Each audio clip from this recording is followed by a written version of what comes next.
Spectateurs d'Ansongo, merci de cette confiance renouvelée au programme de Renouveau TV et bienvenue dans votre émission Les Grands Jurys. Ce soir, le Grand Jury reçoit M. Youssouf Hassan Diallo. Il est ancien candidat à l'élection présidentielle, précisément celle de 2002. M. Diallo, merci de cette toute première comparution devant le Grand Jury. Merci. Avec moi pour vous interroger ce soir, Abdraman Keita, il est directeur de publication du journal Le Témoin. Bonsoir Abdraman. Bonsoir. El Hadji Chana Takiou, 5 fois El Hadji, il est directeur de publication du journal Le 22 septembre. Bonsoir El Hadji Chana Takiou. Bonsoir Barou, tu vois, ça fâche Abdraman. N'en déplaise à ton voisin. On va demander le 5 fois là, une fois si c'est différent. Et dis-lui que je m'apprête même à aller pour la 6e fois. Et la Oumra. Et je suis Oumar B. Sidibé pour ceux qui nous suivent sur la radio Renouveau FM ou sur la 98.1 FM. Encore une fois, bienvenue à toutes et à tous dans votre émission Les Grands Jurys. Monsieur Diallo, votre observation sur la composition du jury devant vous juger ce soir. Bon, c'est la première fois que je fais connaissance de cette composition du jury. Peut-être à l'exception du jeune frère Chahana Takiou que j'ai eu la chance de rencontrer lors d'une conférence de l'OCI à Marrakech au Maroc. Le jeune frère Keita m'avait rappelé qu'on s'était vu aussi il y a de cela, je ne sais pas, plus de 20 ans. Hein. Oui. Voilà, donc quant à vous, nous nous sommes déjà vus, je crois. Oui. Voilà, je crois que c'est une équipe, Masha'Allah, qui est tout à fait indiqué pour composer ce jury. Au vu de leurs performances, j'ai eu l'occasion de visionner certaines de leurs émissions avec d'autres personnes. Donc je me dis qu'ils font l'honneur des médias du Mali.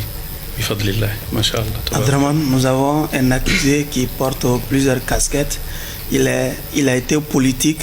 Également, c'est un imam qui comparaît également. Il est politique aussi, je ne connais pas, je sais que c'est un érudit quand même. Imam, je ne sais pas où est-ce qu'il a officié comme imam, peut-être. Je sais que c'est un érudit de l'islam. Moi aussi, j'ai visionné beaucoup de ces apparitions publiques. Et je pense que c'est une première. Nous avons tous toujours rêvé d'avoir vraiment un représentant de la Oumma ici pour nous parler de beaucoup de choses, beaucoup de thèmes, de sujets autour desquels l'actualité tourne ici au Mali. Le pays est à la croisée des chemins et l'islam fait beaucoup de bruit, non seulement dans le monde, mais plus particulièrement au Mali. Je pense que ce n'est que justice et vraiment un grand bonheur d'avoir quelqu'un, une voix qui aussi est porteuse, comme légitime, l'invité d'aujourd'hui, pour nous parler de beaucoup de choses ici. Voilà. Donc, Chana, des avant-propos. Oui, en tant qu'acteur aussi, on ne le revendique pas très souvent du mouvement démocratique. J'ai suivi avec une très grande attention la campagne présidentielle de 2002. Je l'ai découvert sur le petit écran de l'ORTM avec son éloquence. Et à l'époque, les musulmans devaient statuer pour apporter leur soutien à un candidat qui répond à un certain critère. Et tout le monde pensait que les musulmans d'alors, ou les responsables des associations islamiques d'alors, notamment l'AMIPI à l'époque, le Haut Conseil islamique n'existait pas. Oui. C'était l'AMIPI. Tout le monde pensait que l'AMIPI allait porter son candidat sur ce savant, parce que pour nous jeunes à l'époque, et aujourd'hui aussi, c'est un savant. C'est un savant. Malheureusement, le choix de l'AMIPI était porté sur un autre candidat qui n'était pas lui. D'accord.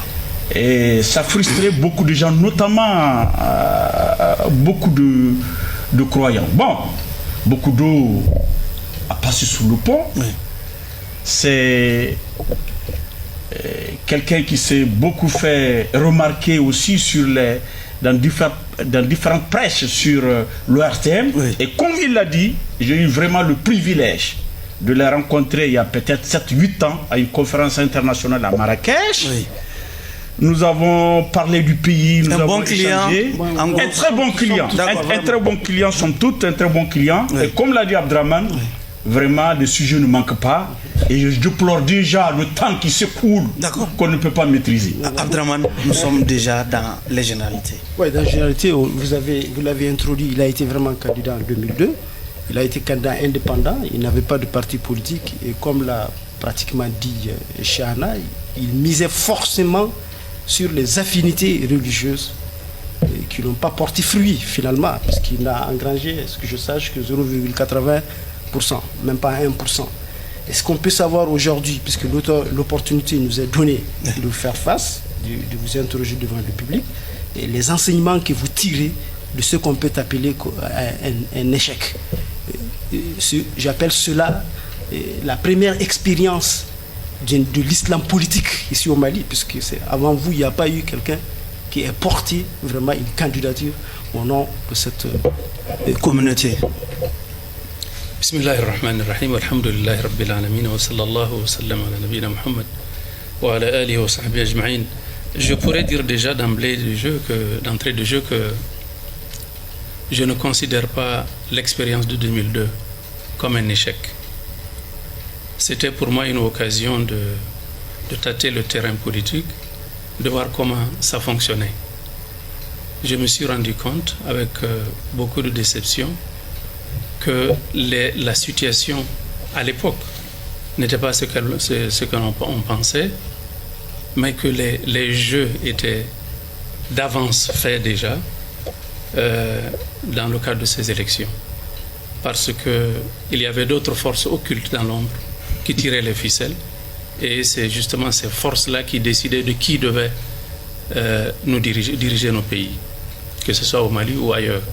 Cela existe encore dans bien des pays africains, mais j'espère aujourd'hui, avec notre nouvelle transition, avec tout l'espoir que cette transition suscite, avec l'adhésion massive du peuple malien et sa demande pressante de changement de paradigme dans l'évolution de la vie politique, sociale, culturelle de notre pays, que ces données aujourd'hui ont changé au Mali. D'accord. Inch'Allah. Et alors, si vous dessinez l'avenir comme ça veut dire que vous annoncez déjà votre retour en politique ou quoi? Si vous espérez que cela change?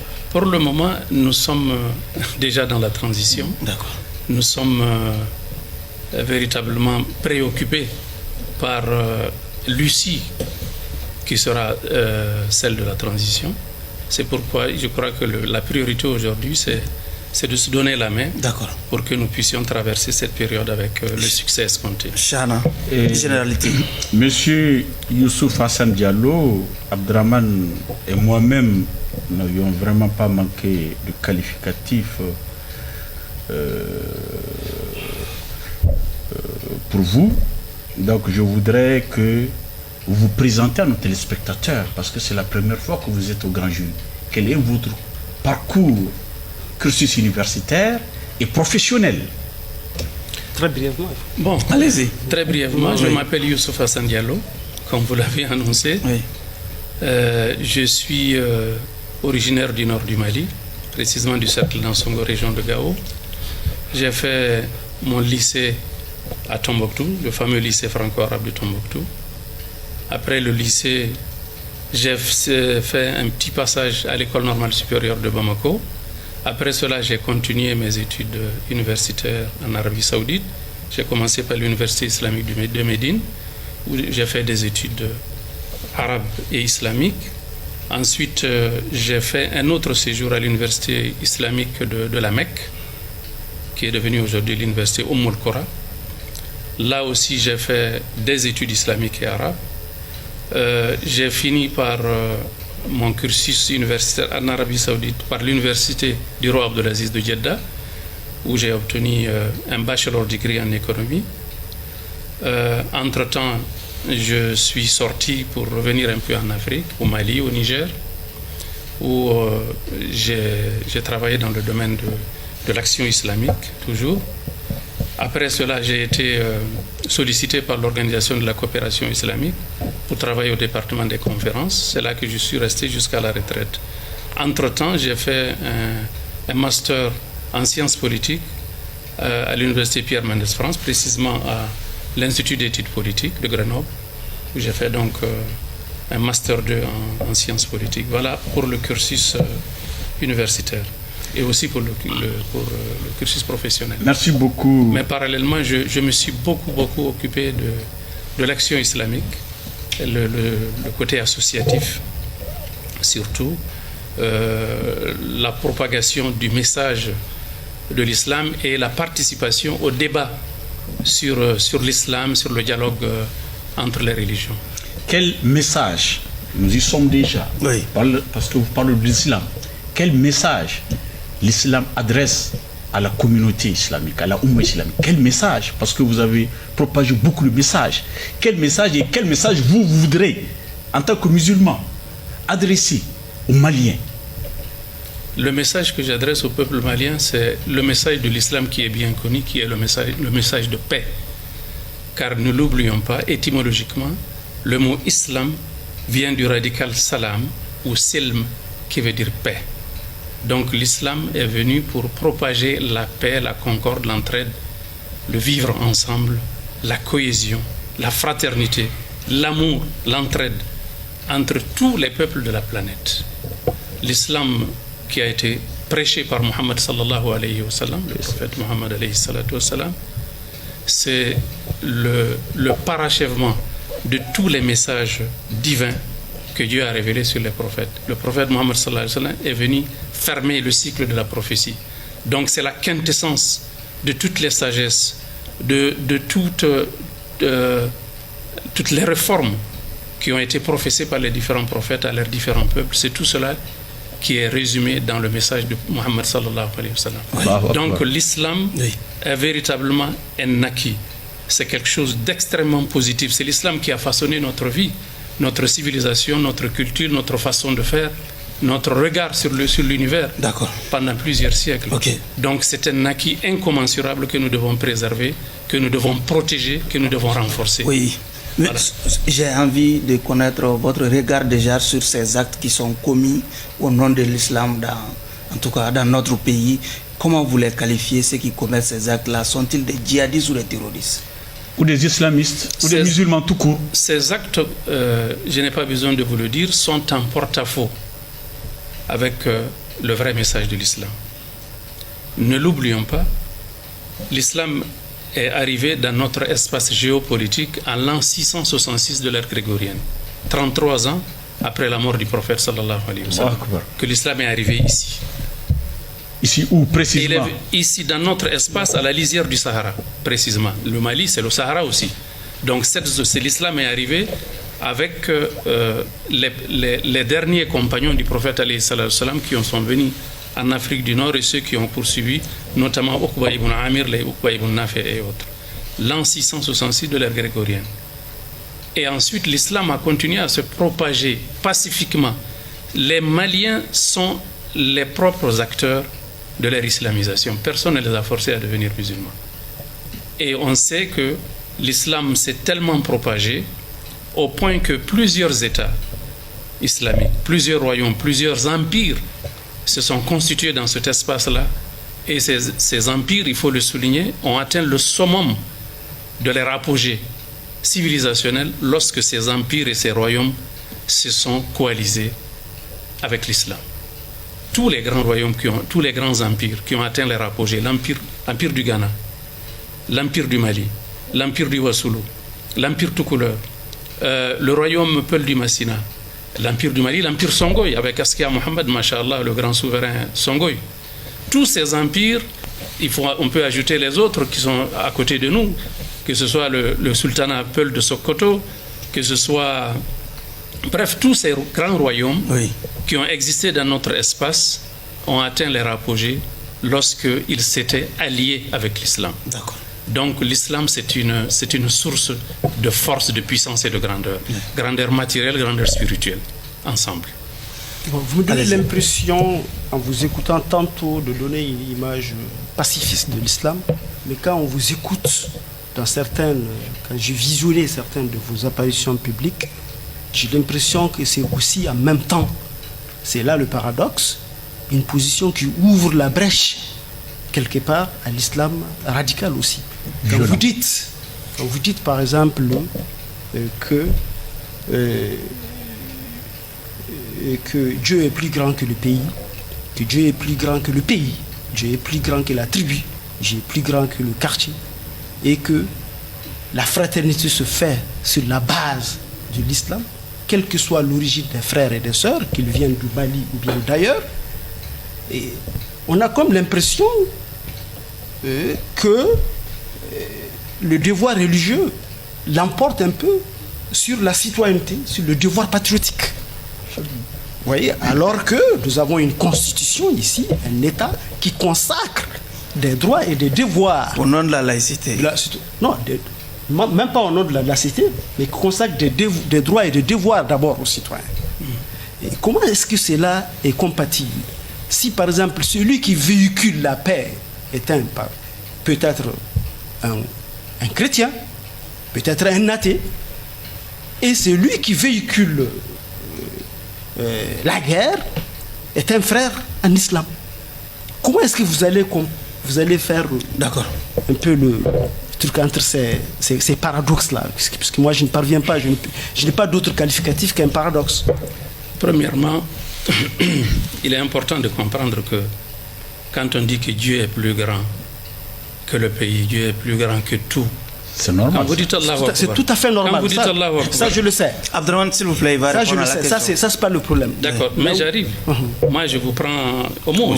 C'est vous qui l'avez dit. Non, je vous ai répété.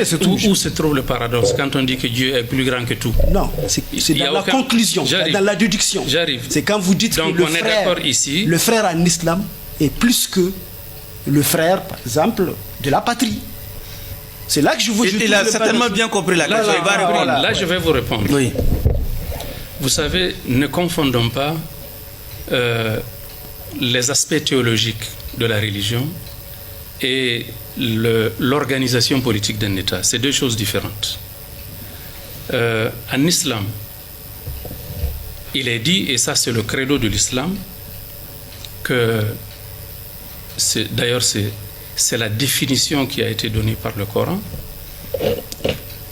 Dieu nous a dit qu'il n'y a pas de critère de supériorité entre les êtres humains en dehors du critère de la piété. Le meilleur d'entre vous aux yeux de Dieu est le plus pieux d'entre vous, c'est-à-dire le plus proche de Dieu parmi vous. Et les gens qui sont les plus proches de Dieu, qui sont véritablement, authentiquement les plus proches de Dieu, sont les personnes les plus vertueuses et les plus utiles à l'humanité. Ça, c'est prouvé. Et ceux-ci-là, c'est lesquels? Ce sont les messagers de Dieu, ce sont les prophètes. Les prophètes sont les premiers réformateurs de notre planète. Le sens de la réforme, toute l'organisation sociale, morale, éthique de la société humaine dans son ensemble nous a été transmis par les prophètes. Alayhim salam. Donc ça, c'est un aspect. Deuxième chose, la fraternité de la foi. Ça, il faut le prendre sur le plan théologique. La fraternité de la foi, c'est une fraternité qui est plus importante que toutes sortes de fraternités. Je vais vous dire pourquoi. Parce que c'est une fraternité qui transcende l'ici-bas et l'au-delà. Dieu a dit dans le Coran... Est-ce qu'on peut quitter un peu les développements religieux pour venir dans la réalité? C'est vrai que là... Non, mais... Non, puisque... Je vais vous expliquer. Ce que vous dites, c'est vrai. Non, mais non. Comme il l'a dit, dans le pays, nous avons des gens qui tuent au nom de l'islam. Est-ce que ces gens-là, la fraternité avec eux, non, je vous ai déjà est plus importante que la fraternité avec parce qu'on est en train d'empiéter sur les réponses. Quand vous posez une question sur une question donnée, il vaudrait mieux attendre la réponse de la question avant d'amener une autre question, sinon il y a de la confusion. Allez-y, terminez. La première question que vous avez posée sur les actes qui sont posés par ces gens, la réponse a été claire.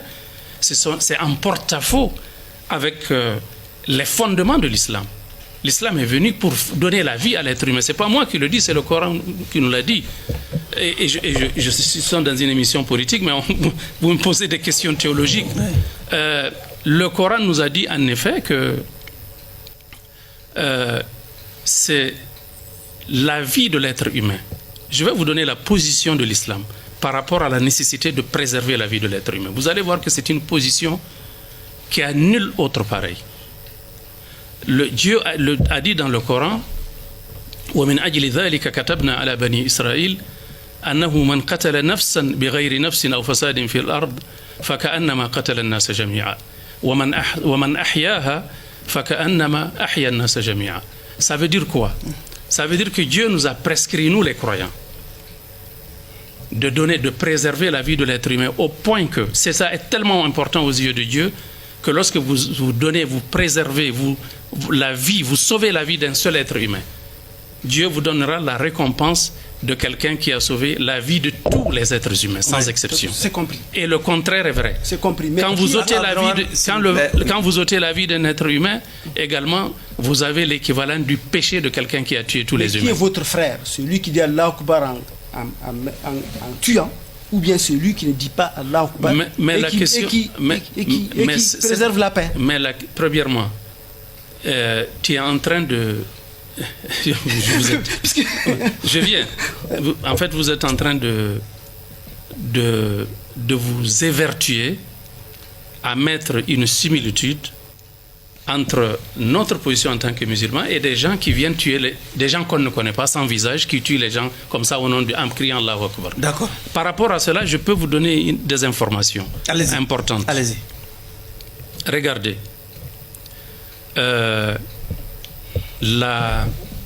Les mouvements qui ont été créés pour s'aimer la terreur dans le monde musulman à partir du Moyen-Orient, notamment Daesh.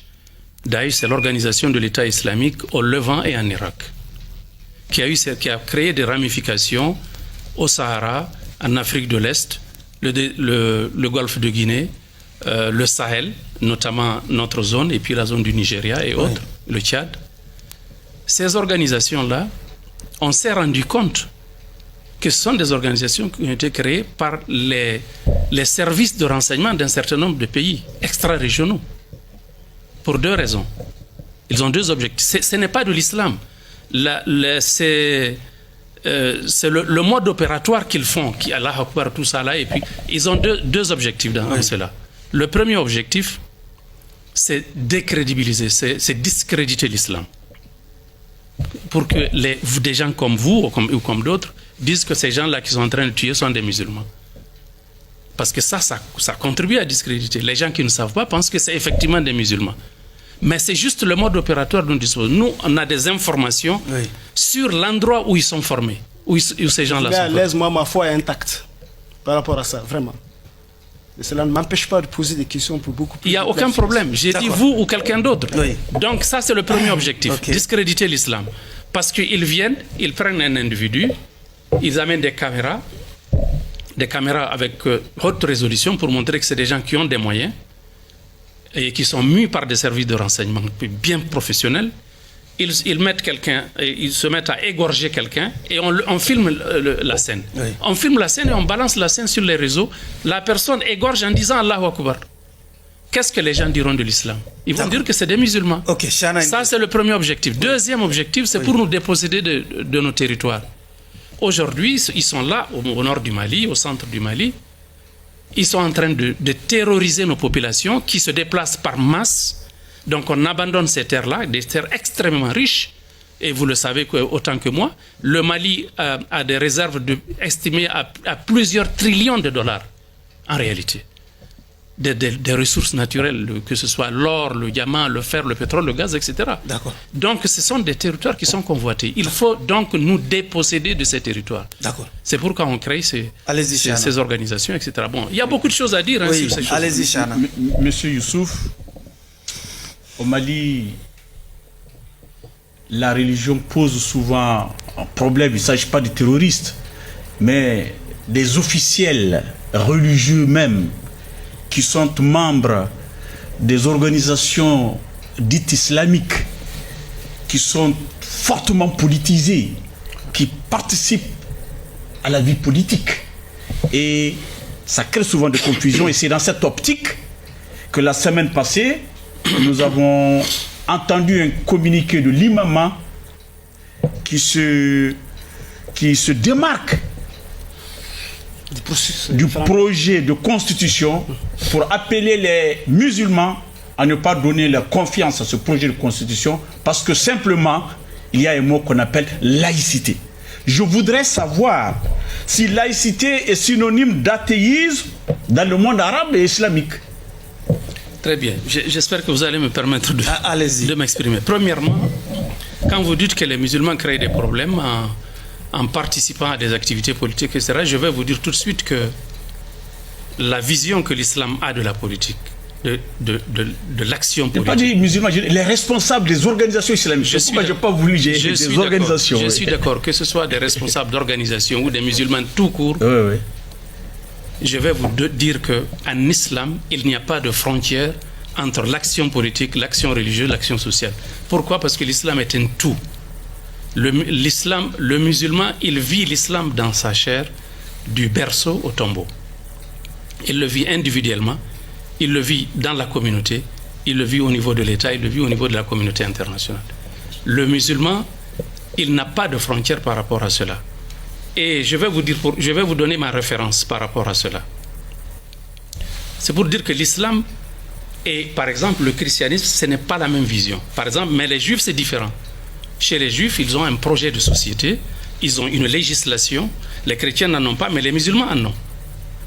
Alors, quelle est notre référence par rapport à cela? Notre référence, c'est le prophète Mohammed sallallahu alayhi wa sallam. Est-ce que les musulmans savent que le prophète alayhi salatu wa sallam, il a été un fondateur d'État et il a été le premier chef d'État de cet État qu'il a fondé. Et cet État a continué à exister jusqu'à l'effondrement, ou je sais pas, à l'effondrement de l'Empire ottoman turc. L'Empire ottoman turc, c'était un califat. Voyez-vous? Donc c'est un État, le prophète a créé un État et il a été le chef de cet État. Est-ce qu'il y a plus politicien qu'un chef d'État? Donc c'est pour dire que sur ce plan-là, il n'y a aucune condamnation à faire par rapport à quelqu'un qui voudrait participer à la vie politique en tant que musulman ou en tant que... Ça, c'est un aspect. Deuxième chose, si nous en venons à la question de la laïcité. La question de la laïcité, c'est une question extrêmement importante par rapport à laquelle il est important que les Maliens se retrouvent en débat. C'est un débat qui aurait dû être fait depuis 1960. À l'indépendance. Il n'a pas été fait, il n'est jamais trop tard de bien faire. Aujourd'hui, où on parle de refondation du Mali, tous les aspects toutes les questions qui sont relatives à notre gouvernance doivent être débattues entre les Maliens dans la sérénité et dans la compréhension mutuelle. Alors, c'est pour vous dire que d'abord, il y a une chose à comprendre. Il y a de l'amalgame, il y a de la confusion qui est entretenu autour d'abord des concepts, notamment le concept de la laïcité. Les gens pensent, parfois naïvement, que la laïcité signifie la liberté de culte ou la liberté de conscience. La laïcité ne veut jamais dire la liberté de culte et la liberté de conscience. Ça, il faut qu'on s'entende là-dessus. La laïcité signifie l'équidistance de l'État. Ce n'est pas l'équidistance de l'État. Ça signifie qu'il faut... En musulman, en islam, laïcité en islam. Ça existe même en islam, non, ce n'est même pas en islam. C'est un mot moderne. Je parle de la laïcité dans son acception originale. Dans son acception originale. La laïcité signifie le fait de... Séparer? Ce n'est pas séparer, mais c'est plutôt éloigner, écarter, évacuer Dieu, évacuer le divin, évacuer la référence à Dieu dans la gestion de la cité. C'est ce que ça signifie. Il est important qu'on s'entende là-dessus. C'est donc une idéologie. La laïcité est une idéologie. La laïcité participe d'une idéologie, de la mise en œuvre d'une idéologie, une idéologie anti-Dieu, anti-divine, anti-cléricale. Et c'est une création, c'est une invention française. Il faut, par excellence, il faut qu'on se le dise. Il faut qu'on se compte. Et on connaît l'histoire. Les circonstances historiques dans lesquelles la laïcité est née en France ne nous concernent pas, nous les Maliens, nous les musulmans, ça ne nous concerne pas. C'est dans quelles circonstances? La société française avant 1789 était subdivisée en 3 classes. Il y avait la noblesse, il y avait le clergé, il y avait le tiers-état. La noblesse, qui est la monarchie, s'est associée au clergé pour martyriser 80% de la population que constitue le tiers-état. C'était la corvée, c'était la dîme, c'était le travail forcé, c'était l'exploitation à outrance de ces 80% de la population. Donc pour vous, en clair, laïcité veut dire anti-Dieu. Monsieur Diallo, la République laïcité ne nous appartient pas aussi. Nous avons adopté la République comme nous avons adopté la laïcité. On est en train de comprendre. La République ne vient pas de chez nous. Donc, si, nous avons adopté aussi la République. Non. La laïcité a été adoptée. Mais il faut me laisser conclure. Et vous avez, non. Laissez-moi conclure parce que si on ne conclut pas, je suis en train d'arriver à quelque chose. Vous allez réagir. Il conclut. Si vous m'interrompez comme ça, vous allez laisser même les téléspectateurs sur leur fin. Allez-y. Donc permettez-moi de finir mon idée. Soyez un peu plus concis. Allez-y. Non, il y a des moments où on a besoin de s'étendre un peu. Allez-y, monsieur Diallo, s'il vous plaît. Donc, la population s'est révoltée. Ce n'est pas seulement en France, c'est dans toute l'Europe. On s'est révolté, il y a eu la fameuse révolution de 1789, la monarchie a été renversée, le roi, c'était Louis XVI, et sa femme, Marie-Antoinette, ont été décapités. Et ensuite, le clergé qui était complice de la noblesse dans l'exploitation à outrance de la population aussi a été... Qui s'occupait de l'éducation, qui s'occupait des propriétés terriens, etc., a été dépossédé de ses biens et a été mis à l'écart du système éducatif. Et on a proclamé la République. En fait, ça a commencé d'abord par l'Empire, ensuite de changement de mutation en mutation. En 1905, il y a eu la fameuse loi sur la laïcité qui a consacré la situation actuelle que connaît la France. D'accord. Eh bien, ce problème-là, est-ce qu'il nous concerne, nous les musulmans? Nous, on n'a jamais eu aucun problème avec la religion, parce que pour nous, la religion, c'est le prophète qui l'a amené. La religion et la politique vont de pair. La religion, l'islam a son système législatif, son système éducatif, son système politique, son système... Sinon, beaucoup de Maliens aussi se demandent, est-ce que la laïcité empêche un courant religieux à mener son activité religieuse, par exemple, au Mali? Le problème n'est pas à ce niveau. Oui. Parce que j'allais venir à cela. Regardez, je vais vous donner la position de l'islam par rapport à la liberté de culte. Il est important de le comprendre parce que d'aucuns pensent que l'islam est contre la liberté de culte. C'est pourquoi les musulmans rejettent la laïcité. Oui. Ce n'est pas cela. Je vais vous dire pourquoi. Le prophète a dit, alayhi salatu salam, dans un hadith, c'est notre référence principale. C'est lui qui a été le réceptacle de la révélation coranique. Il faut le dire directement en français. Il ne faut pas dire d'abord en arabe et puis traduire. Allez-y, non. Dites-le directement. Où est le problème? La traduction. D'accord. Il n'y a aucun problème. C'est là, allez-y. Allez-y. Oui. C'est la laïcité. Au nom de la laïcité. Le prophète a dit, alayhi salatu salam, man adha dhimmiyan. كنت خصمه ومن كنت خصمه خاصمته يوم القيامة أو كما قال صلى الله عليه وسلم. Il a dit quiconque porte préjudice à un zimmi c'est un chrétien ou un juif citoyen de l'État islamique, quiconque lui porte quelque préjudice que ce soit, le jour de la résurrection, je me constituerai en partie civile pour défendre ce chrétien ou ce juif devant cette personne qui l'a lésé, et je gagnerai le procès. C'est le prophète qui parle, c'est pas moi. Allez-y, Abdraman, s'il vous plaît. Donc nous revenons un peu pour dire qu'en réalité, effectivement, la laïcité dont vous parlez, vous avez été quand même candidat. On ne vous a jamais entendu remettre en cause ni la République ni la laïcité quand vous étiez candidat. Ça veut dire qu'en réalité, on se plaît bien.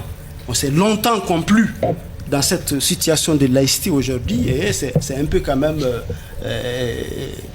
étonnant que ça revienne avec force, puisqu'il y a des brèches dans lesquelles on peut entrer. Qu'à cela ne tienne, vous dites qu'en islam, qu'il n'est pas interdit les incursions entre l'islam et la politique. Mais est-ce que cette distance-là comme il l'a dit, des organisations religieuses vis-à-vis de la chose politique n'est pas bienvenue dans un pays où les courants religieux ne s'entendent pas? Est-ce que le croisement entre islam et politique ne contribue pas à un choc des courants religieux. Vous pensez qu'il faut entretenir... Je vais vous répondre. Vous avez posé beaucoup de questions dans la même question. Allez-y. Parce que le temps ne nous permet pas de il va répondre maintenant donc, à votre question. Du petit temps qu'on a, oui, il va beaucoup de questions à la fois. Je vais vous dire que le fait que moi, par exemple, j'ai un projet de société qui s'inspire des valeurs de l'islam, les valeurs de partage, de tolérance, de spiritualité, où je m'adosse sur Allah subhanahu wa ta'ala pour gérer la cité. Parce que c'est ce qui nous a manqué depuis 60 ans. C'est la raison pour laquelle, par exemple, notre système éducatif laïque a été stérile, a été incapable de nous produire des dirigeants intègres qui nous empêchent de tomber dans le trou dans lequel nous sommes aujourd'hui. Depuis 62 ans. Le Mali est aujourd'hui dans le fossé du fait de ces gens, de ces dirigeants, de ces leaders qui ont été formés à l'école laïque. L'école laïque qui basée sur l'immoralité, sur l'irréligiosité, sur l'anti-Dieu. C'est la raison pour laquelle nous devons réviser, nous devons revenir sur les fondamentaux qui sous-tendent notre système éducatif. C'est pourquoi nous voulons que nos enfants apprennent à connaître Dieu. L'école laïque, l'irréligiosité. Vous êtes sûr Pardon? que pendant 60 ans, c'est l'irréligiosité qui a géré le Mali? Ce sont des dirigeants qui ont été sévrés de la religion, qui ne l'ont pas appris. Où ils vont l'apprendre? Dans quelle école? L'école laïque? C'est interdit dans l'école laïque d'accéder à Dieu. D'accord. C'est ça le problème. Allez-y. Maintenant, je viens. Si moi, je décide, par exemple, de proposer au peuple malien un projet de société qui s'appuie sur les valeurs spirituelles et morales de l'islam, pour gérer le pays, pour sortir de l'impasse dans laquelle nous nous trouvons aujourd'hui. Est-ce que le fait que X ou Y n'ait pas la même vision que moi, il est musulman, il n'a pas la même vision que moi, ou même un homme musulman malien n'a pas la même vision, cela m'empêche de présenter mon projet de société? Il n'y a aucun rapport. Il n'y a pas de lien entre ces deux. Ça risque un choc. Allez-y, Chana. Quel choc? Où est le choc? Chana va poser une question, allez-y. Oui. Vous avez parlé du prophète Mohammed, paix et salut sur lui, que la meilleure des bénédictions soit sur lui, sa noble famille et ses compagnons. Amin. Vous avez dit qu'il était un chef d'État. Oui, tout à fait. Mais au temps du prophète Mohammed et des califes, on avait un État conquérant. Oui. Il n'y avait pas une organisation d'un État, le fonctionnement d'un État à l'époque. J'en veux pour preuve les modalités de passation et d'alternance de pouvoir. Après la mort du prophète Mohammed, paix et salut sur lui, sa succession, avant même qu'il ne soit inhumé, il y a eu des difficultés pour qu'Abou Bakr puisse le succéder. Après Abou Bakr, Abou Bakr, lui, il a désigné Omar avant de mourir. Après Omar également a consulté les sages pour pouvoir désigner Ali. Après la mort d'Ali, vous savez tous les désordres qu'il a eu dans l'islam. Parce que il n'y avait pas de règles établies pour l'exercice du pouvoir et pour l'alternance du pouvoir. Donc, je ne comprends pas quand vous dites que au temps du prophète, il y avait un État. C'est vrai, il y avait un État, mais pas comme c'était un État conquérant. Un État conquérant qui était dans le djihad, qui se battait pour l'islam. La laïcité, selon beaucoup de gens, selon des lectures que j'ai effectuées, est apparue au temps de l'Empire ottoman. Avec Ousmane au Liban, où les minorités religieuses la question à présent étaient brimées. Oui, la question. Donc vraiment, je pense que il n'y avait véritablement d'État comme nous le vivons dans le monde entier. À l'époque du prophète, c'était un État conquérant.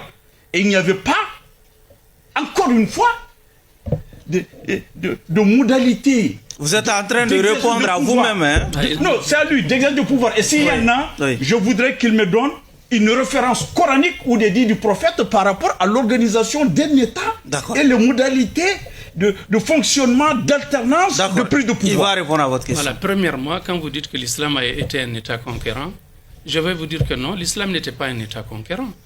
L'islam est un État tout court. C'est l'État islamique qui a été créé par le prophète de l'Islam, c'est un État tout court. Un État se prépare pour la guerre.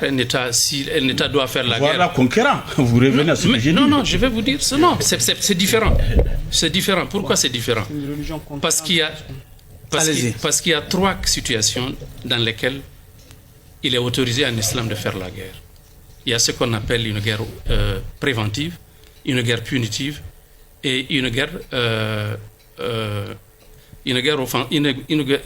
préventive, une guerre défensive et une guerre punitive. Ce sont ces 3 formes de guerre qui existent en islam. Il n'y a pas de guerre offensive à proprement parler. L'État qui a été créé à Médine, l'État a fait l'objet de plusieurs attaques, de plusieurs convoitises de la part des autres États. N'oublions pas que l'État islamique est né à un moment où il y avait 2 grandes puissances mondiales sur la planète, l'Empire perse et l'Empire byzantin. Ces 2 grands empires-là n'avaient jamais accepté que dans la péninsule arabique, il y ait un État. Les Arabes n'avaient pas d'État avant l'arrivée de l'islam. Donc quand l'État a été mis en place, il y avait ces convoitises. Les Persans voulaient venir de le détruire, etc. Bon, il fallait que l'État islamique naissant s'organise. Il s'est organisé et il a résisté. Et il est devenu ce qu'il était devenu, c'est-à-dire a occupé...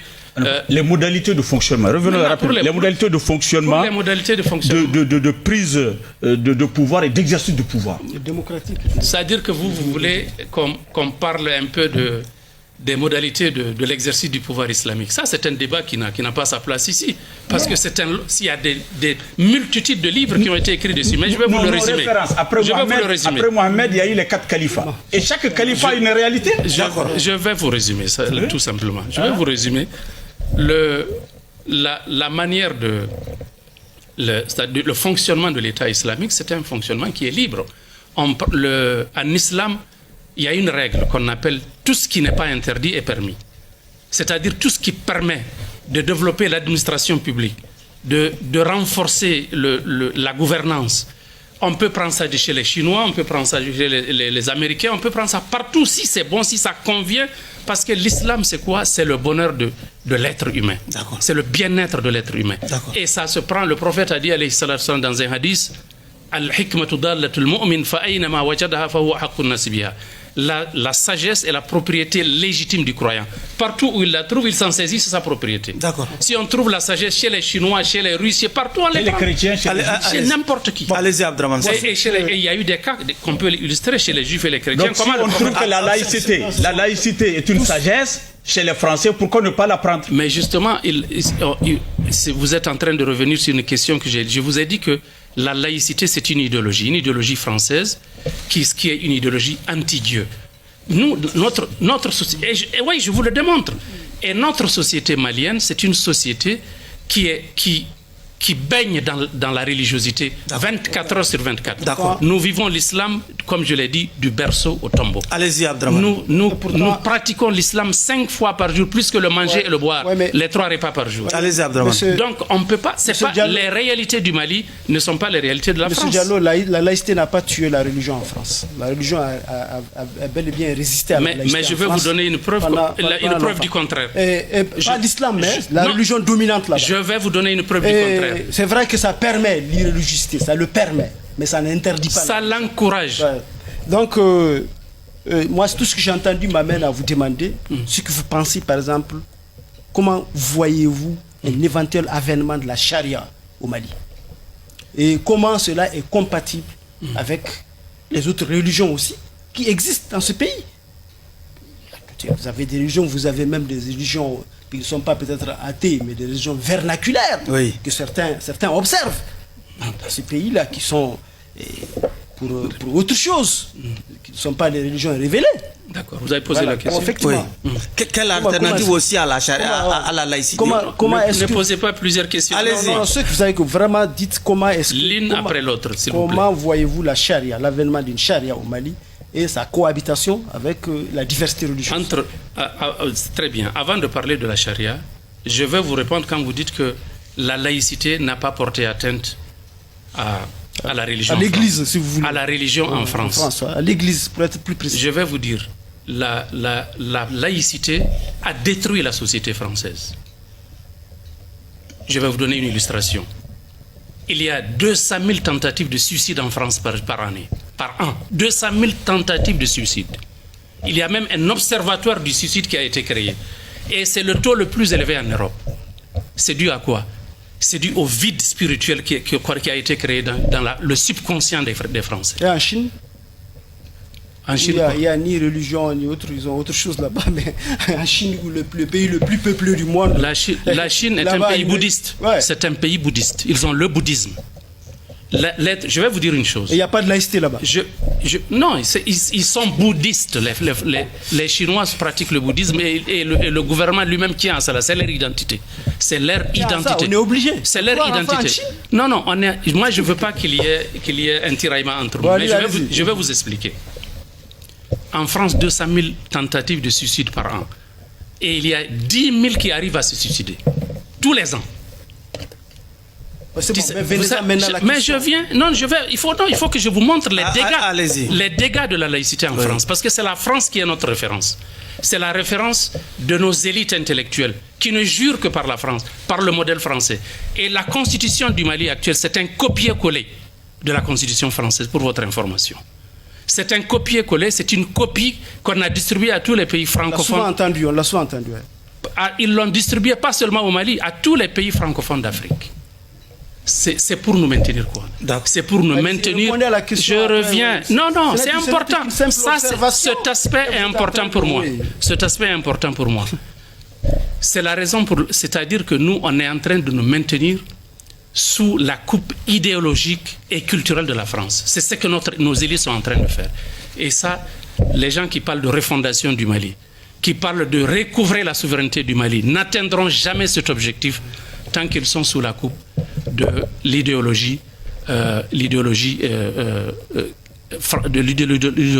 française. D'accord. Il faut que ça soit compris. Maintenant, revenons répondez à la question de la charia. Vraiment, comment voyez-vous un éventuel avènement de la charia et comment est-ce que la charia est possible dans une diversité religieuse que nous vivons ici? Voilà, c'est ça la vraie question. Et non pas sauf que vous avez posé aussi l'autre question à Abdraman. C'était une observation. Allez-y. C'est une observation. Il a aussi le droit de réagir à l'observation, certainement. Allez-y. Et la question principale, la question accessoire, ne doit pas l'emporter sur la question principale. Il va maintenant répondre à la question principale. Voilà. Allez-y.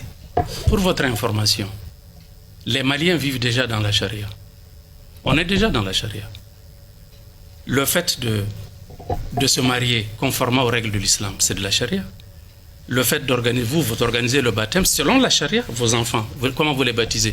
C'est pas selon la charia? Selon la sunna, pas forcément. C'est pas la sunna? Non, la charia c'est autre chose.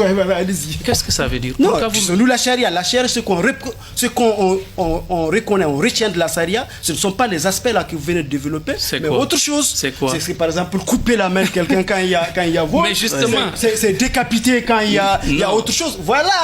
Non, je vais vous expliquer. C'est contre l'abolition de la peine de mort et beaucoup d'autres choses. C'est ça la charia, c'est ce que vous percevez comme voilà. Cette charia là que les organisations, comment on appelle les djihadistes, les terroristes aujourd'hui, les Amadou Koufa, les Iyad Gali veulent imposer et qui sont peut-être même en train d'imposer dans certains pays. Ils en ont fait la preuve sur l'occupation en 2012. Voilà, en 2012, c'est de cela qu'il s'agit. Oui. Votre perception de cette charia. Non, je vais vous expliquer. La charia de l'islam, il y a deux concepts islamiques aujourd'hui qui ont été diabolisés.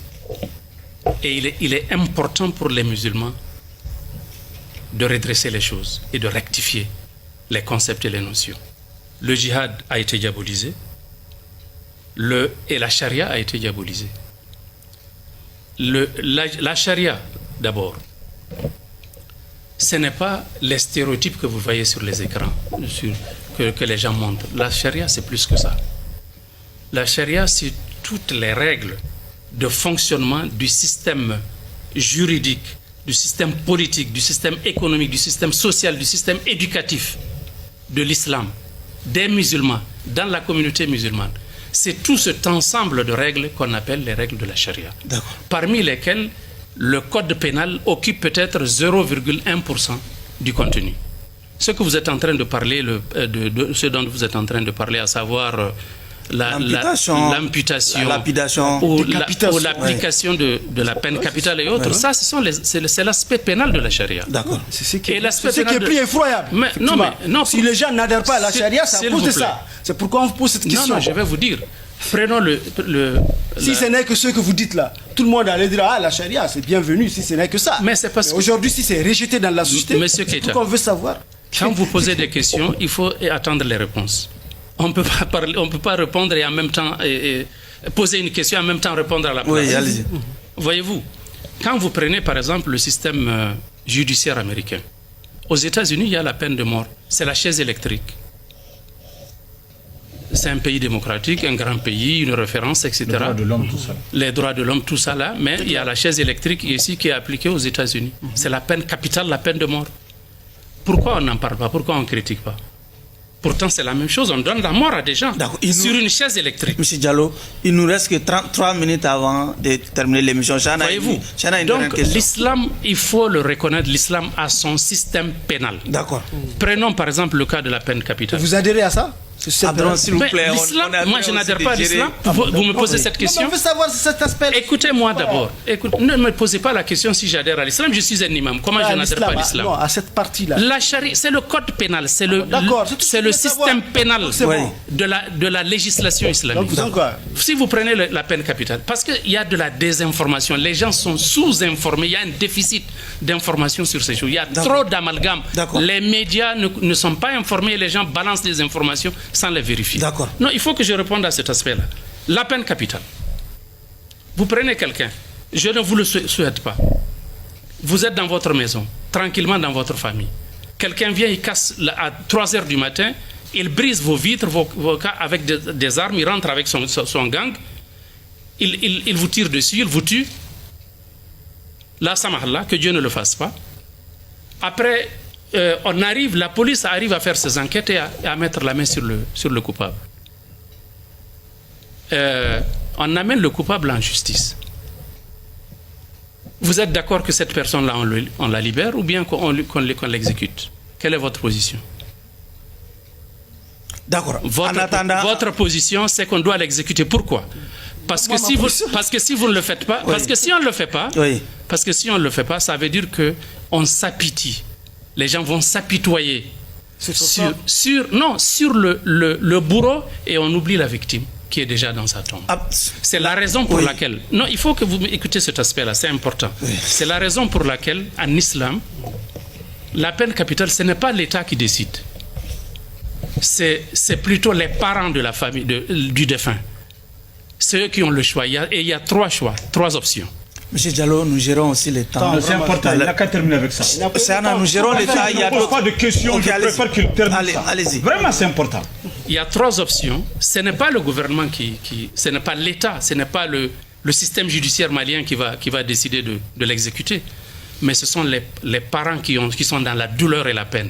C'est à eux que l'islam a donné la sentence. Ils ont le choix de pardonner la personne et de la laisser partir. Première option. Deuxième option, ils peuvent lui demander le prix du sang. Troisième option, ils peuvent demander donc la loi du talion. C'est ça la position de la charia par rapport à ça. C'est 3 options. Ah oui, le souverain aussi peut accorder sa grâce, non? La grâce, ce sont les parents de la victime qui donnent la grâce. Ce n'est pas le président. En islam, c'est comme ça. Alors ça, vous trouvez que c'est injuste? Ça, c'est la charia. C'est tout ce qui t'a bloqué. Monsieur Diallo, nous savons que vous vous apprêtez aussi à mettre dans les librairies un ouvrage déjà. Est-ce que vous pouvez nous expliquer un peu en substance ce qui attend les lecteurs de cet ouvrage? En fait, ce n'est pas un ouvrage que je cherche à mettre en librairie. C'est en fait une vision. C'est intitulé « Ma vision du Nouveau Mali ». C'est une vision que j'ai déclinée du chemin, de la voie que le Mali doit suivre pour sortir de la crise actuelle. Et ce document, cette vision, comporte un certain nombre de parties. Il y a d'abord la partie qui concerne notre histoire, notre passé. D'où est-ce que le Mali est venu? D'où est-ce que la nation malienne est venue? Ensuite, quelle est l'option idéologique qui doit permettre au Mali, justement, parce qu'une nation ne peut pas avancer sans idéologie, sans boussole, sans cap. Donc j'ai proposé un cap pour le Mali. Et ensuite, j'ai proposé des réformes sur le plan politique, sur le plan économique, social, culturel, éducatif, relations internationales, etc. Et surtout de la défense. J'ai mis un accent particulier sur la défense. Et M. Diallo, pour terminer... Chana, vous n'aviez pas de questions? Oui, aussi, comme vous dites que la laïcité n'est pas bonne, est-ce que vous avez une proposition de substitution par rapport à la laïcité? Une alternative à la laïcité? Non, ce n'est pas forcément... La charia, c'est une étape. Regardez, au Mali, il y a des... En islam, l'islam est très pédagogique. Ce n'est pas ce que d'aucuns pensent. Imaginez-vous, au temps du prophète, alayhi salatu wassalam, pour interdire la consommation de l'alcool, il y a eu 3 versets qui se sont suivis. Le premier verset qui demande aux croyants de ne pas venir dans les prières en état d'ébriété, en état d'ivresse. On leur recommande cela. Parce que vous ne savez pas ce que vous dites. Deuxième chose, lorsque vous sachez que c'est mauvais, il y a des circonstances dans lesquelles vous devez vous éloigner de ça. Troisième chose, il vous a dit que c'est la voie de Satan, éloignez-vous de ça. Nous sommes, donc c'est la pédagogie. Nous sommes au terme. Non, je n'ai pas répondu à sa question. Oui, mais non, puisque non, ça c'est compris. On va véritablement... Monsieur Diallo, il n'a pas pu... Nous sommes... Oui, nous sommes malheureusement... Oui, nous sommes malheureusement, Abdraman. Comprenez. Oui, Chana, s'il vous plaît, Abdraman. Pour la laïcité, j'avais dit effectivement que la laïcité ne convient pas à nos réalités socio-culturelles, spirituelles du peuple malien. Je voudrais savoir tout. Donc nous devons nous entendre. C'est la conclusion. Le pays aujourd'hui connaît des grands problèmes par rapport à tous ces aspects-là. On l'appelle aujourd'hui crise. Le Mali est en crise. Multidimensionnelle. Oui. On veut savoir, votre recette pour sortir de cette crise-là pendant que les gens pensent, pendant que les gens pensent à une possibilité de négocier avec les personnalités qui animent cette crise. Oui, Abdraman, il va répondre en 30 secondes. Allez-y. Oui. On doit renégocier s'il vous plaît, il va répondre à la question. Ce que vous appelez terroriste. Moi, je pense que le Mali, pour sortir de la crise, très rapidement, la crise sécuritaire, le Mali a 2 options à mener ensemble. En fait, on a deux voies, 2 créneaux à suivre. Premièrement, il est important de renforcer la défense. Et la défense doit se renforcer par des moyens à acquérir de plusieurs sources. Je pense beaucoup à la source de la Turquie. D'accord. La Turquie est très avancée dans le domaine de la technologie de la défense. D'accord. Ça va s'ajouter à ce que nous apporte la Russie. Deuxième chose, il est important d'ouvrir un dialogue en direction des gens qui ont porté les armes.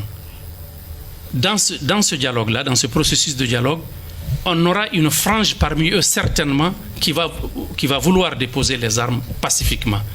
Si une autre reste, nous sommes déjà armés et nous pourrons recourir à la force. Monsieur Diallo. Et surtout, les gens, il y a des gens parmi eux qui n'ont pas d'agenda politique. Il y en a qui ont des agendas politiques. Ceux qui demandent la charia, c'est un agenda politique. Mais ceux qui n'ont pas l'agenda politique ont pour agenda la terreur, le terrorisme. Ces gens-là, on doit en venir aux armes. C'est sur ces 2 propositions que nous allons mettre un terme au débat pour le compte de cette audience. À présent, le jury va se retirer pour procéder à la délibération.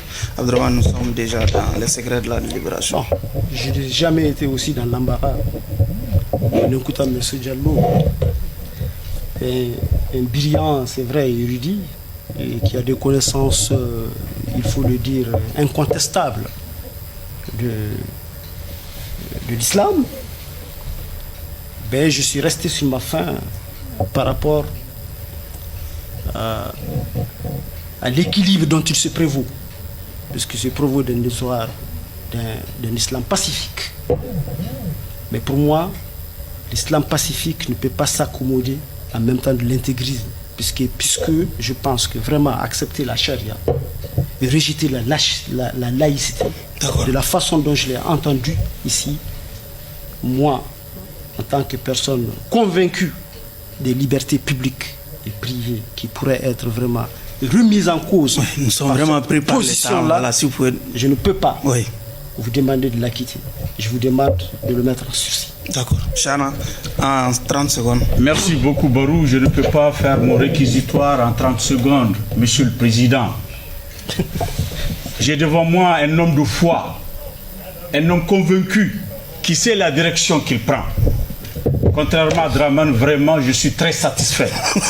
Je suis satisfait. Je suis satisfait. Et les libertés dont il parle viennent après la voie indiquée par Dieu. Il parle de charia. Charia, c'est Dieu qui l'a dit. Il a porté la parole de Dieu. Peut-on le condamner parce qu'il parle de Dieu? Peut-on le condamner parce qu'il a rappelé ce que Dieu a dit?